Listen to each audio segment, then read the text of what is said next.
Ready for an adventure? Always. All right, let's head to the Kimberley, Australia. Ah, the Kimberley. It's known for its landscapes. Absolutely stunning. But we're going deeper. Oh, much deeper. We're talking ancient rock art. Some of the oldest on Earth. Created by indigenous Australians. That for thousands of years. And get this.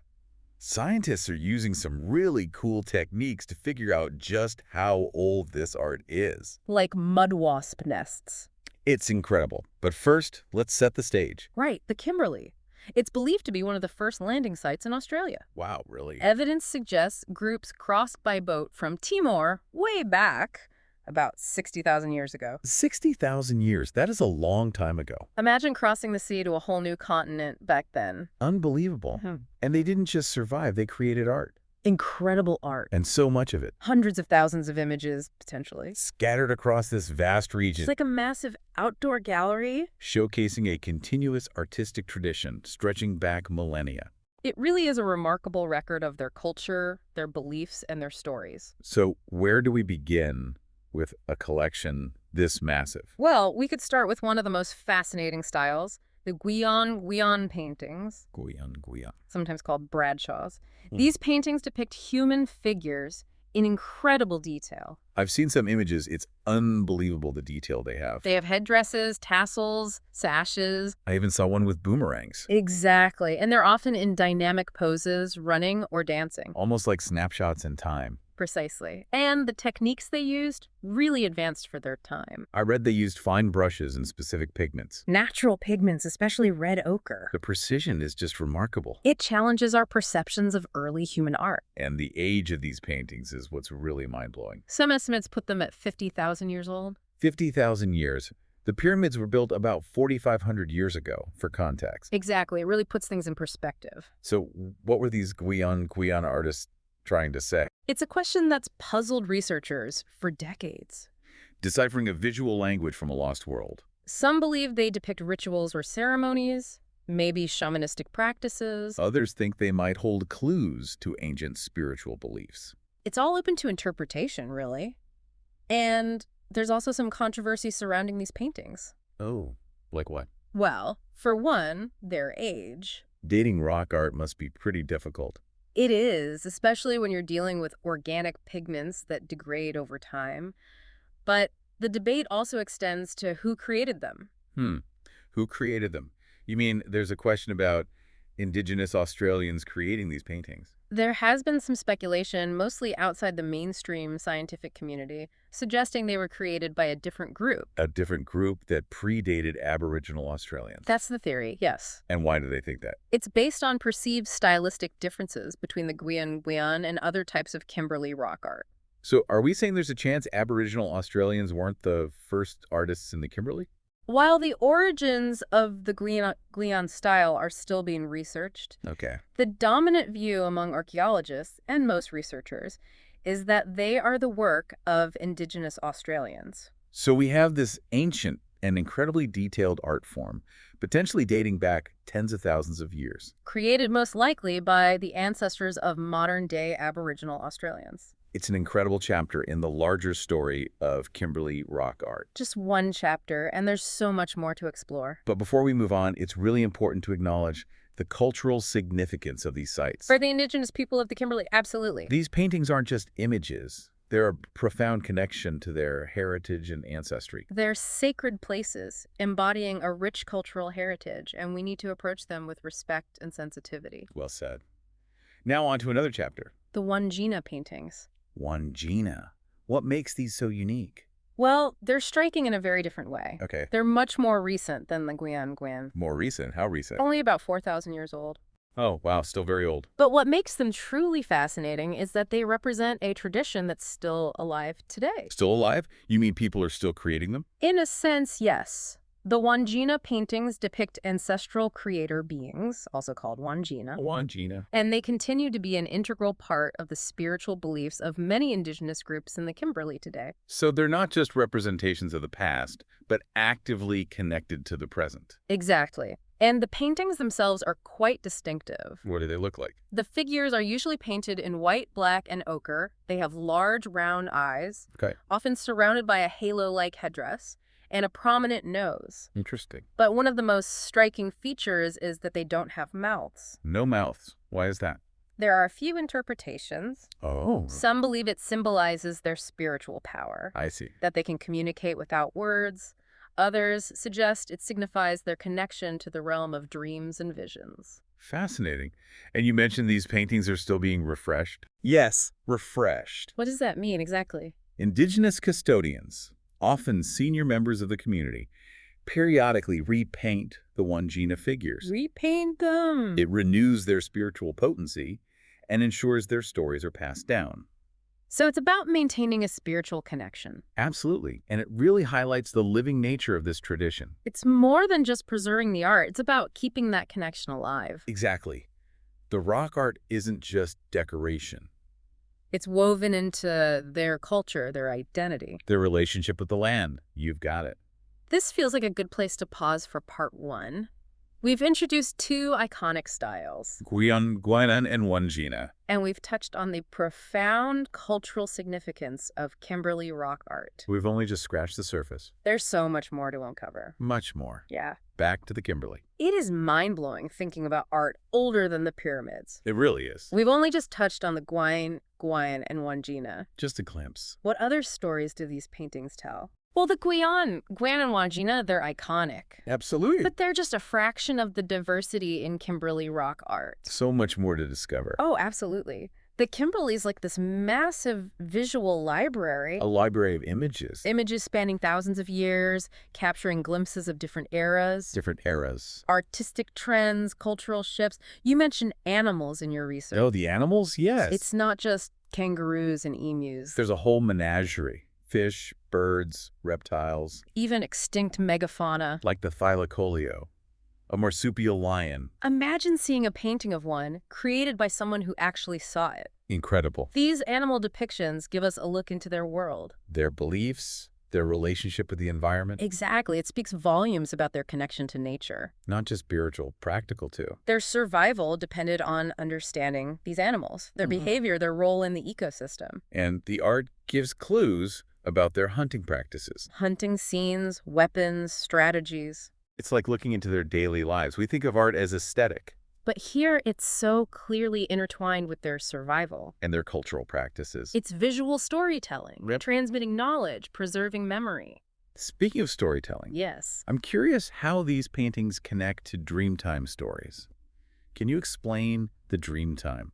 It's a complex concept, but in essence, it's their foundational belief system. Okay. It explains the creation of the world, the origins of humanity, the interconnectedness of all things, not just myths and legends, A living, breathing belief system. shaping their understanding of the past, the present, the future. So these paintings are visual representations of those stories. Precisely. They depict ancestral beings, creation events, More lessons. cultural practices passed down for generations. Connecting with their ancestors, keeping the stories alive. Exactly. It's more than art. It's a tangible link to their heritage. I can see how powerful that would be. And through these stories and these paintings, they transmit their values, their knowledge of the land, their understanding of the world. Are there specific interpretations for individual paintings? It's a bit of both. Some might have interpretations known only to certain groups, linked to their clan, family history, their role in ceremonies. I see. Others might convey universal themes like the cycle of life, the balance of nature, A multi-layered tapestry of meaning. woven together through time and tradition. A great way to put it. And just as each thread adds to a tapestry. Each painting adds to the richness of their culture. Beautifully said. This brings us to the scientific methods used to date these paintings. Yes. We talked about dating organic pigments being a challenge. It can be. But researchers are using some really innovative techniques to understand the timeline. It's where science meets archaeology. One method involves analyzing mud wasp nests. Mud wasp nests. I know, it sounds unusual. How can those help date rock art? Mud wasps have been building their nests in rock shelters for thousands of years. Okay. They pick spots that offer protection. Sometimes those spots happen to be right on top of ancient paintings. They build on the art. Sometimes. And those nests contain organic material, plant fibers, insect remains. things we can date using radiocarbon techniques. So the nest gives you a time frame for when the painting underneath must have been created. Exactly. A minimum age. Imagine the wasp nest as a time capsule, capturing a moment in time. If a nest is dated to 10,000 years old and it's on top of a painting. The painting must be at least that old. At least. That's clever. Using something like a mud wasp nest to unlock secrets from thousands of years ago. It shows how ingenious scientists can be. Thinking outside the box. And it highlights the importance of collaboration between different fields. Yeah. It's not just archaeologists, it's geologists, biologists, chemists, all working together to understand the past. Like a team of detectives. Absolutely. I also read about a technique that studies mineral coatings on the rocks. Another fascinating method. So over time, a mineral layer builds up. A thin layer, yes. Sometimes it covers parts of the paintings. And you can date those coatings? We can. By analyzing the composition of those minerals, we can figure out when they formed. Another piece of the puzzle. Like peeling back layers of time. Amazing how these scientific disciplines all come together to reveal the past. Like a giant jigsaw puzzle. And with each new piece, our understanding evolves. What's exciting is that we're really just beginning to understand the vastness of this art form. There's still so much to discover. What are some of the most significant findings? One exciting discovery was the dating of a kangaroo painting on the Ungongo clam estate. I remember reading about that. It was dated using the mud wasp nest technique. What did they find? The painting is somewhere between 17,500 and 17,100 years old. Wow. One of Australia's oldest intact rock paintings. A painting that's been there for almost 20,000 years. It's hard to even grasp that time scale. It pushes back the timeline for figurative art in Australia. It challenges our understanding of early human creativity. It really does. And it highlights the importance of working with Indigenous communities. They're the custodians of these sites. Their knowledge is invaluable for interpreting the art and ensuring its preservation. Speaking of cultural significance, Yes. what is the importance of these sites for Indigenous people today? It's a profound connection that goes beyond just appreciation of art. I see. These sites are sacred, imbued with the presence of ancestors, the power of creation stories. They're not just relics. They're living embodiments of cultural identity. And spiritual belief. It's about connecting with heritage and ancestry. Absolutely. But also understanding their place in the world, their responsibility to care for the land.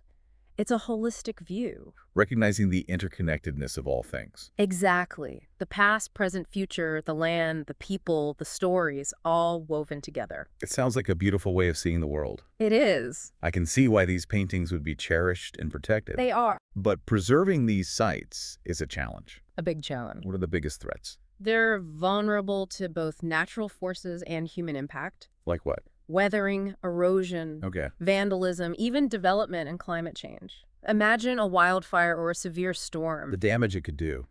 It's heartbreaking to think about. What's being done to protect them?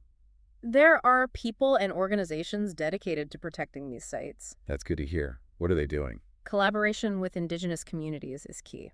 Makes sense. They're the traditional custodians. They hold the cultural understanding, the stories, the traditional practices for caring for these places. They know the land best. It's not just about fences and restrictions. It's about working together. To find solutions that respect both the cultural significance and the need for preservation. Sustainable solutions. Documenting, monitoring sites, developing management plans. Educating visitors. Even using technology to create digital records, virtual tours. So there's hope for the future of Kimberley rock art. There is hope. What's the key?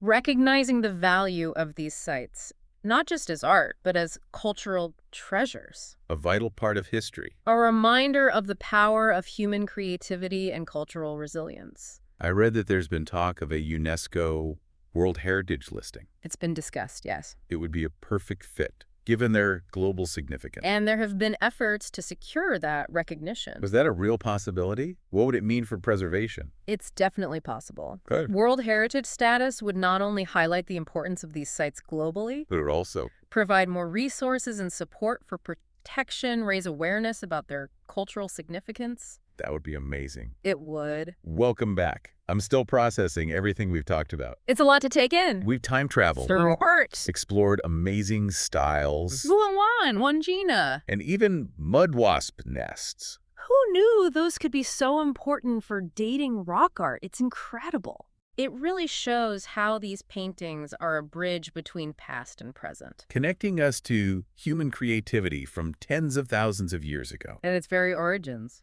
It makes you think how much history is embedded in the Australian landscape So much. and the resilience of indigenous culture. Enduring for so long. Challenges us to rethink what art even means. It's not just something we hang on a wall, right? In the Kimberley, it's woven into life itself. Spirituality, storytelling, survival. Okay, let's bring it all together. All right. What are the key takeaways you want our listener to remember? Well, first, the sheer scale and antiquity. It's mind-boggling. Hundreds of thousands of images, Spread across a huge landscape. some dating back tens of thousands of years. Imagine a time when Australia's population was just a few thousand people. A tiny fraction of what it is today. The effort to create this art on such a scale. It's amazing. It tells us how important art was to these people. No, it wasn't just a hobby. It was essential, a way of life, Mhm. connecting with ancestors. Understanding their place in the world, passing knowledge on.